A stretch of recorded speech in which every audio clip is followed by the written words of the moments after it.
All right, welcome Hrad to three part-timers to your very last week of the year, and it's lessons that we are going to go through today, right? So 82, 83, and 84.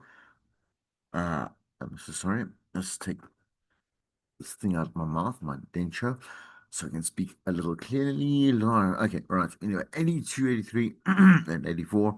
And they're quite short lessons. The upcoming lessons 83 and 84 are actually revision from previous lessons, so that one will go quite quickly. But there are some really cool YouTube videos to kind of help you out as always, and just just some add some value to the lessons as you always do, right?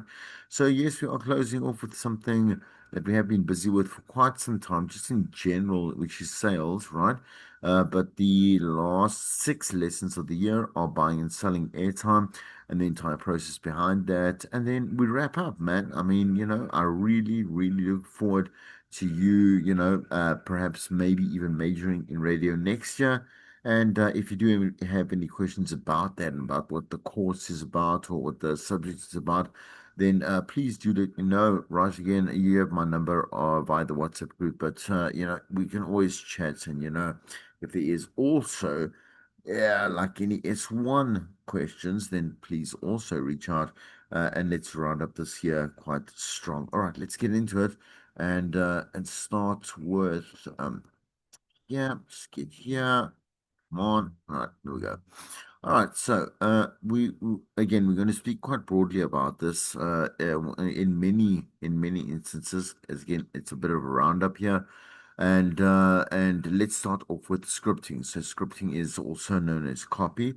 So when we are writing the actual words uh,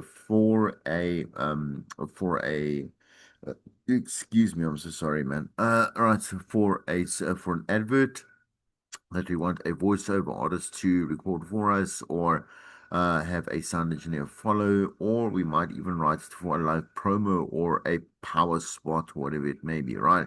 So there has to be a paper, quote unquote, or an electronic paper that is inclusive of the actual copy itself, right? The goal of radio advertising copy is to deliver a really clear, credible, original, and relevant and empathetic message. So, literally, the word we've seen empathetic throughout the entire year. Just once again, just really reigns through, should I say? Really put emphasis on the way that we centralize our focus and our approach to radio, right? And we do the same thing in writing copy for advertising as well, right? And it kind of makes, I think, obvious sense because, why are you going to write an ad that doesn't actually say something about the person's life, or why are you going to write an advert that doesn't directly address someone, as a singular person, like you and not you guys and that type of thing, And we want to be able to also relate to a certain situation of someone perhaps maybe struggling to find a right price, or an affordable price for food or for dental care or for let's say like a retirement fund or whatever it may be, right? So a well-written script should resonate deeply with the listeners. It's not just us kind of chat GPTing this stuff. We did do one that was specifically a hard sell before with it was Lino something, right? I'm not too sure. But it was them, if you can recall, with the 10th birthday celebration comes out of your book and stuff. We write the simple copy, which is fine, Again, it's a hard sell. The thing is, again, it's still kind of ticks off the check boxes or the rules of writing something. It was very clear, though. Credible comes from the source. I'm saying to you, in other words, can you trust the actual one, the station, and two, the actual client, the product, service, shop, whatever it may be, right? It was original in the sense that, well, I don't think there's been another ad that's written exactly word for word by it, right? It's definitely relevant. So in other words, saying just kind of like TBT it, yeah. But yeah, it went on about, it's a 10th celebration and you can get 25% off all sales that you do purchase online. And empathetic, well, you know what, the empathetic approach, particularly one obviously that's addressing in the you and putting themselves in yourself in their situations. What would they like? You know, they would like a really big discount, you know, off items that they do buy from your particular, you know, again, a shop or whatever it may be. And again, I'm now talking from the client's perspective, right? So again, really that resonates quickly, but everything doesn't have to always be deep. You know, we tell you, please, you know, come up with something that is in general in radio. And we don't say we said you come up with something that is relevant, something that does touch people, something that does inform them, entertain them. It doesn't have to be a deep, life-changing, right? Or reflective or existential situation. So, you know, just take that into context and know that we're not kind of like I would say contradicting ourselves. We mean it in that way, right? Yes, there are going to be times and moments and a lot of content that does come across you that you must actually go and dig deeper and make sure that you do connect with the guest or listener in a certain way. But we don't always mean it like that, right? Okay. Scripting equals science. Follow a systematic approach to build an effective advertising message, and you can make the message clear, credible, original, and authentic to the target audience.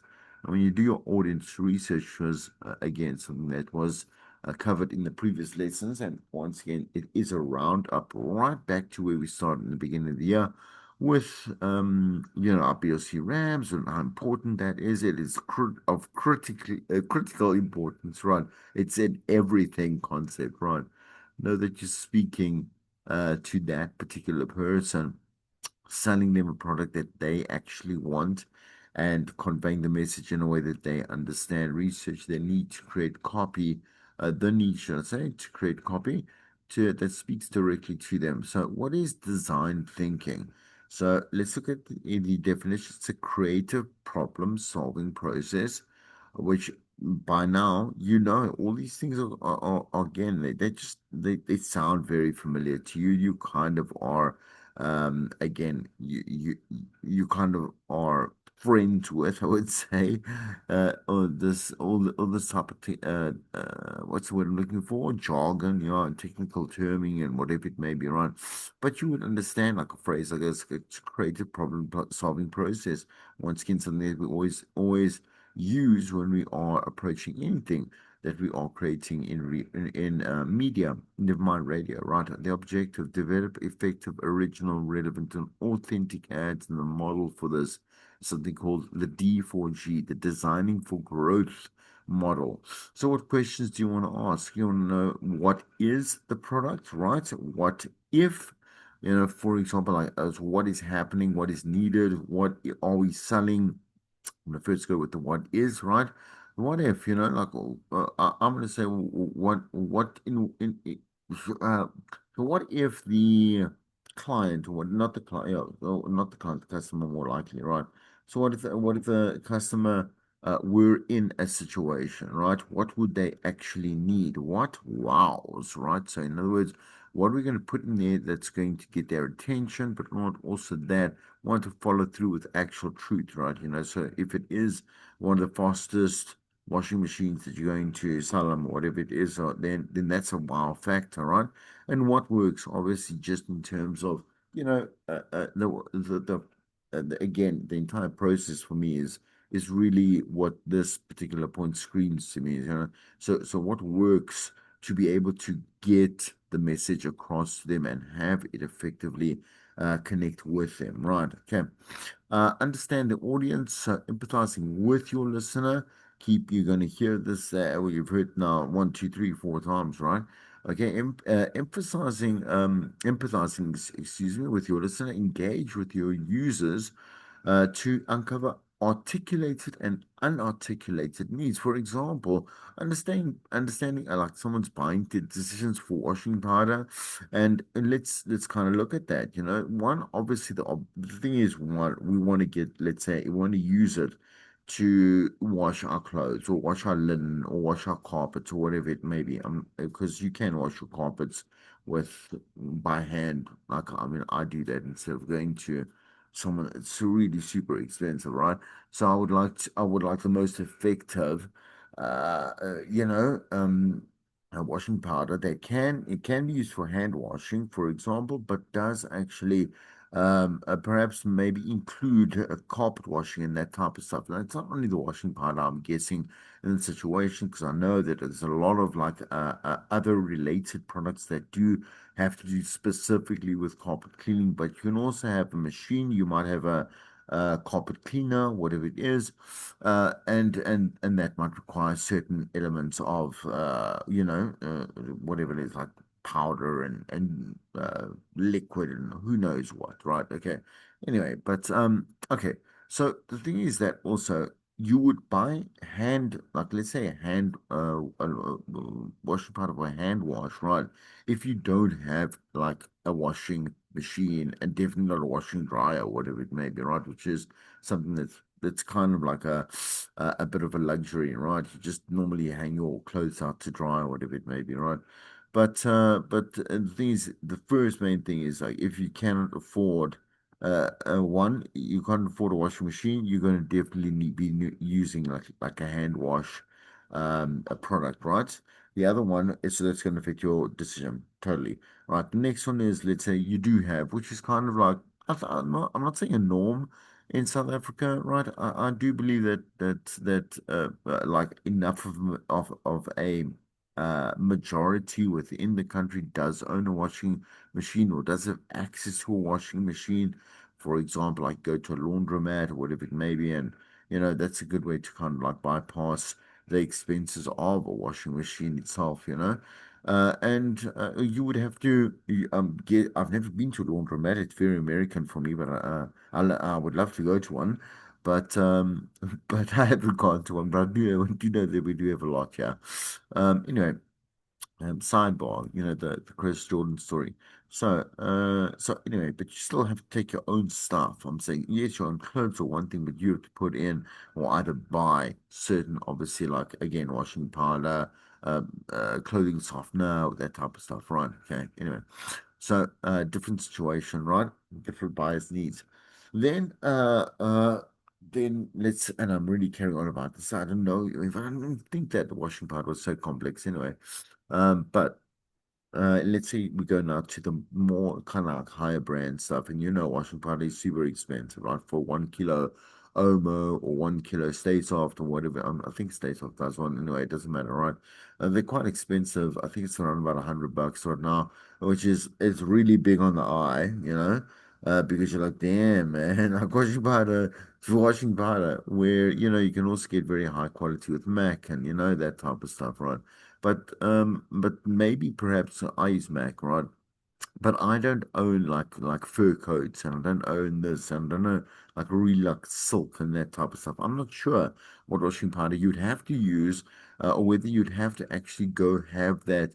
You have to go, what are those people called? I'm not sure, but they wash the clothes for you, right? Specifically when it's a suit or it's a dress, like one of those very formal dresses or whatever it is. I can't remember the name, so but you know exactly what I'm talking about, right? So there's this again just as a whole here. But there are many things that we'd have to consider just with one example right there. Understanding buyer decisions or buying decisions for washing powder.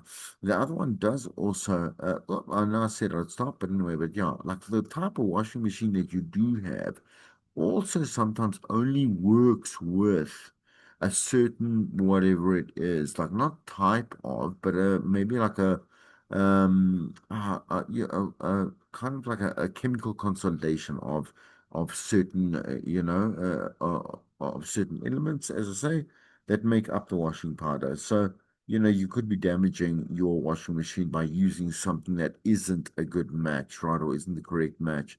Articulated needs direct responses from consumers, and unarticulated needs the subconscious reasons for behavior. So use implicit, so not explicit, implicit, right? So explicit, right? Implicit questions are inclusive, right? Ex, explicit, explicit, right? Are well, like only this and this and this, like exclusive and inclusive, right? So, in questionnaire techniques, right? So this time is considered an opportunity for brainstorming. So again, kind of that inclusivity, right? So creative ideation. Use the data that you have gathered to form a compelling story and incorporate the a storytelling principle into your ad. The four parts, once again, are something that you've seen far too many times that we do apply across radio in general, right? The hook, which is grabbing the listener's attention because adverts are so short, and we also have, and really we have to battle kind of that switch-off factor that people have automatically when they hear an advert or watch an advert or pass an advert in the street or scroll through their social media and see one. They're like, oh, okay, I mean, you have to say something very, very, very strong to get their attention, right? The crumbs, keep the listener engaged, and the payoff, deliver the key message with signaling the end of the ad being the blackout, right? Okay. So types of script formats, and again, you will see that again that very, if I try to look for it now, I don't think I find it immediately, so I don't want to waste your time. But there's that big PDF that I sent you within the group. Just go to obviously your media instead of trying to scroll through the group itself, whatever it may be, right? And then just go look at that massive, massive, massive PDF document that I sent you, so you can see exactly how the formats actually look like when we are writing copy for these ads, right? All right, types of script formats. There's announcements, so one person voice or a voice speaking directly to the listener, right? So they kind of, again, that hard sell, they kind of soft sell, There's no like interactive dialogue, whatever it may be, right? So keep it simple, active, and engaging. Examples. Hey, you, did you know? Dialogues are the second one. So a natural conversation between two or more people. And to ensure that the dialogue sounds authentic, well, is the really big thing. So not like, hey, how's it going? And do you feel John, that you are troubled today. Ugh. Anyway, I mean, I don't even know how to do faking. So I can't even give you a good example, right? But you know exactly what I mean. In other words, the voice actors and the script are to blame here, right? So both the voice actors are maybe not good, one, or they've been directed incorrectly by the sound engineer, and two, the script may be written terribly. So you're going to get this inauthentic feel between the connection or interaction of two people in your advert, right? So vignettes, right? So brief, evocative scenes to describe a problem and a solution. I think you might have seen the same term vignettes, right? And I might maybe there's a French way of saying that, but anyway, we've seen it all the time when we use, let's say, photo editing apps or video editing apps. It adds um it's a kind of like it's a little bit of a I would say it was like a black hue, around your product, and you can kind of see, kind of apply that here, to for focus, right? So here we go. Like for example, you can kind of relate to that here. Example: the sweet smell of apple crumble and a tiny red ant climbing. All right, so that's pretty direct. I can almost smell what that apple crumble is because I've eaten it before. It's kind of one of my personal favorite desserts, right? Only if it's well made, of course, right? And then, oh, like I really do not want the ad to be there, but especially a red ad, right? But I mean, it needs a little bit of something, something to stay alive there, so ants are cheeky, right? And they'll be wherever they need to be, right? Just get some food, take them back to the, is it a hive? I'm not sure. No, it's an ant colony. Yeah, colony, right? Narrative-based storytelling. So, a story with a conflict that is resolved by using a product or a service. So, for example, like use a real-life relatable scenario to tell your story. So, you need like hospital care, and that's a big thing for all of us because it doesn't matter how healthy you've been or how lucky you've been up to this particular point. Trust me, all of us, or at some other point, man, like knock on wood, not for maybe the worst things, hopefully, but we will need to be in a hospital at some other point in our life, right? And the thing is that that is always, man, it's a risk that we hardly ever prepare for. I'm saying, should we assume that we don't need, let's say, hospital cover, right? And then you have to go to public hospitals. Nothing wrong with public hospitals. I know some are awful. I've always gone there myself, but the thing is that then you must also like then and there in the moment. The first initial process is, it is, it's brutal, brutal because you must have a thick skin, just in general, to be able to not think that you're someone special and that you need to genuinely decide whether or not you can actually, brave the crowds and the chaos and this and that while feeling so incredibly ill. And, there's so little resources and stuff like that. So I say all of this stuff, for example, right? A relatable life story could be, there's a lot of people that have died just waiting for service in public hospitals. And again, I'm not criticizing them. I know, like the situations there. It is too many people and too little, like I'm saying, professionals to help, right? And so you have to wait. And sometimes your body just cannot wait. I've not to carry on with stories, man. There was when I went in for my first stroke, right, 2019, right, there was a lady there. So I mean, I got in and stuff eventually after a 3 day wait, actually, right, at Steve Biko Hospital. And and there was a lady there. Once I was admitted, I stayed for a number of weeks, right? And I would come down and have something like it was a smoke, it wasn't food, right? Have a smoke down there, like in the smoking area close to the canteen. There was this woman who would keep coming back, coming back, coming back, coming back, coming back, coming back, and she wasn't a patient. She wanted to um, have someone notice that her baby died before someone even noticed that they needed to help her, right? Okay, yeah, sure, sure. I'm not gonna again. So that's the situation. I'm not gonna carry on about our public hospitals, right? Again, you want the grit, you need to go for it, right? You're going to show that you're going to grind through that process. A lot of empathy goes towards this woman. I think she just needed to grieve and she didn't know any other way to do it, but she would make a lot of very loud accusive, I don't know if that's a word, but I'm going to use it, sounds cool, right? So, accusatory, sorry, that's the word, right? Accusatory statements towards people that worked the hospital there, just because no one helped her and her baby. I mean, it's a baby that died, right? That I can use, you understand? For example, if I can just take an extract from maybe a point of news or whatever it is that perhaps maybe might convince you to consider a hospital plan, right? So it's a long story. And we're just going to blow my nose in just a moment, just give me a second, right? But anyway, I think you understand what that means. Let me go blow my nose quickly. All right, give me a second. This always happens, but you know me by now. Excuse. Ah, there we go. All right.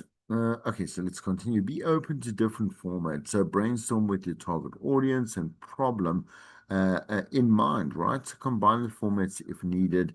In other words, just go ahead and try out to see whether or not. Again, remember these formats over here that we just went through. We can have part of it. I'm so sorry. Part of it being an announcer or narrative, and part of it being like a dialogue or an engagement or role playing, that type of stuff, right?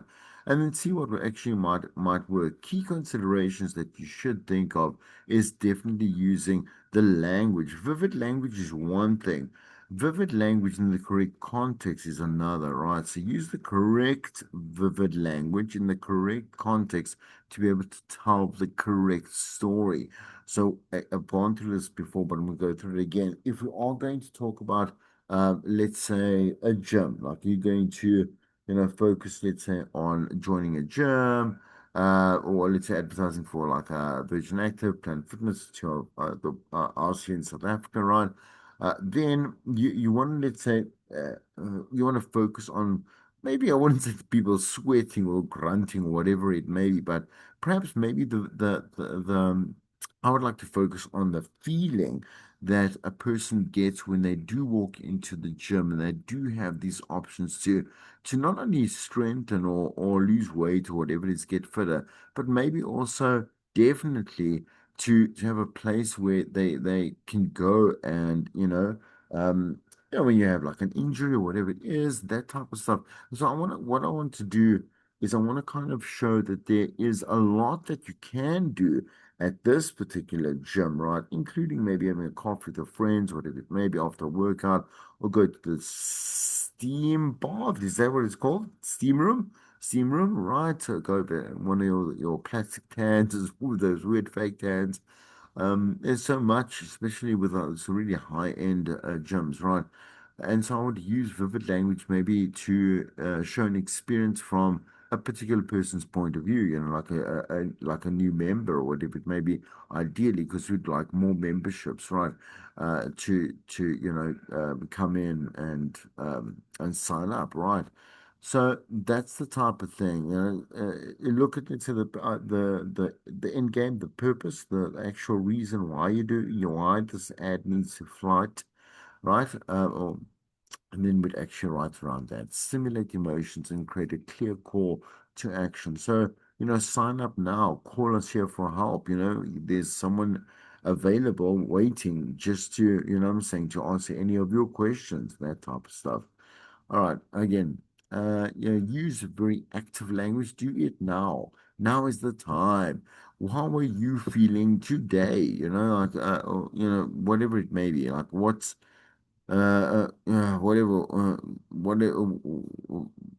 was going to say something about sinuses, like hay fever again. Whatever. You understand what I'm saying? Ensure emotional engagement, right? Provide a compelling call to action, and then again, focus on that hook first. A hook.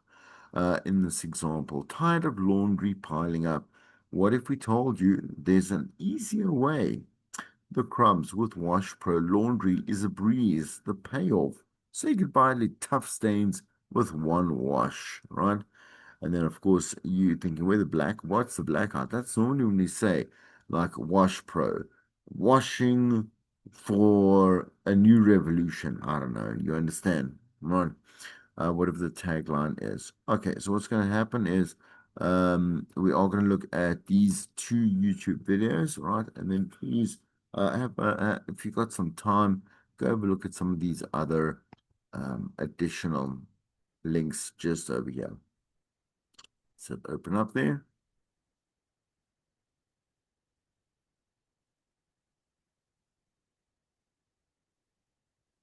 Oh wait, this is the eardrum. What was I saying? I'm so sorry. Let's go back here. Click the wrong one. This one over here. It's gonna open it up. And we'll even have a quick look at the Kit Kat one. What do you mean? It keeps opening the same thing. You see? Always feel like it's mine. Let's look at this other one. Perhaps maybe this one. Let me do this. Ah, let me see here.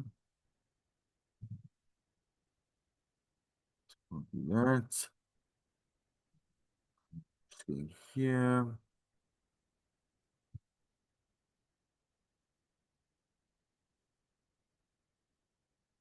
Just a second. I know you always have patience. Thank you so much. Just put that in here. Right. If for whatever some other reason this YouTube link is maybe we'll have a look at this Kit Kat one over here. And okay. In the meantime, we just pause. Seems to be taking a little longer. I'll be back in a moment. All right, so there's the KFC one, the Everyman meal. Here we go. I always scream, you know me. Right, I thought I was going to start it there without introducing it, right? Like it won obviously as well. You know, it's a big thing. Ogilvy is such a massive legacy advertising agency as well. So you know that the stuff's always going to be good. Let's listen. Come on. Yeah, but let's give you Hello. Hi. Oh, hello, Cedric. I once handed back an unopened jar of mayonnaise. You're still a man, Cedric. I YouTubed how to change a light bulb. You're a man. I took a microwave on a camping trip. You're still a man. Watching synchronized swimming really calms me. Man. I like my eyebrows tidy. Yes, you do. And you are still a man. I work out in the colored weights section. Well, men can do that. Sports is gross. Still a man. My nipples are sensitive. Mine too. Man.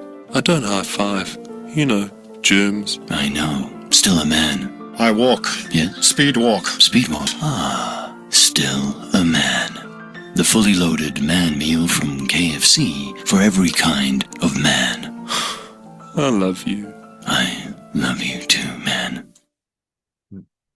it's great, man. Anyway, that's a great ad. I don't even have to say anything about that. All right, let's listen to the Sprite one, right? It's a little bit more sense associated with your sensory triggers.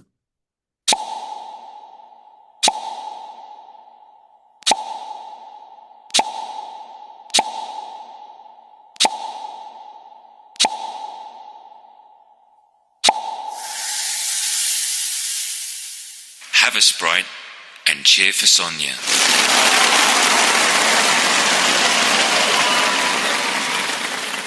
Right. So, I'm guessing that sound is a tennis, like a tennis ball.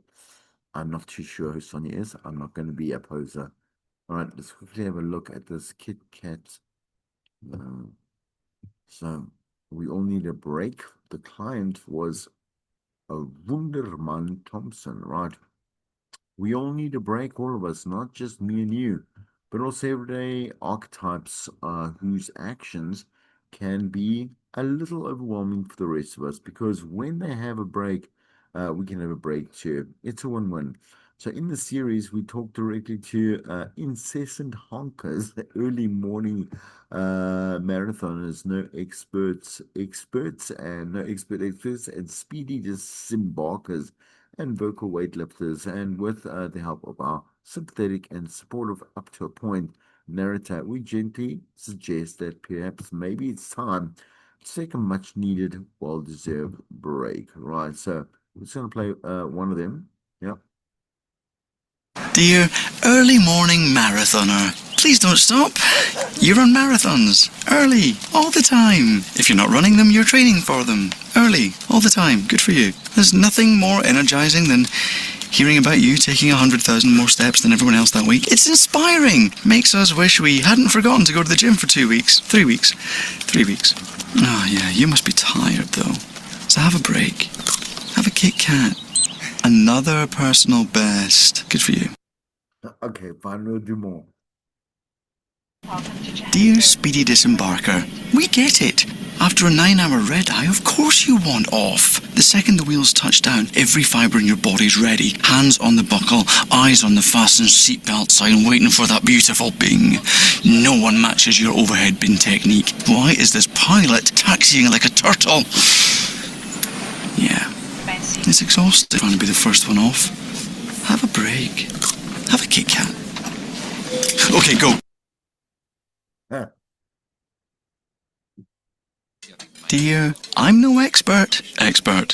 We know you're definitely not an expert because you tell us right before revealing your expert opinion. And when you say correct me if I'm wrong, there's really no point correcting you because what would the world be without you taking issue with the big issues? So a lot of your arguments sound a bit like conspiracy theories. It's not your job to verify. It's hard work being a gatekeeper of truth. Have a break. Have a Kit Kat. Just saying. The really good ads. Okay, I'm going to stop the share right there. I'll see you for the absolute last lesson in a mo.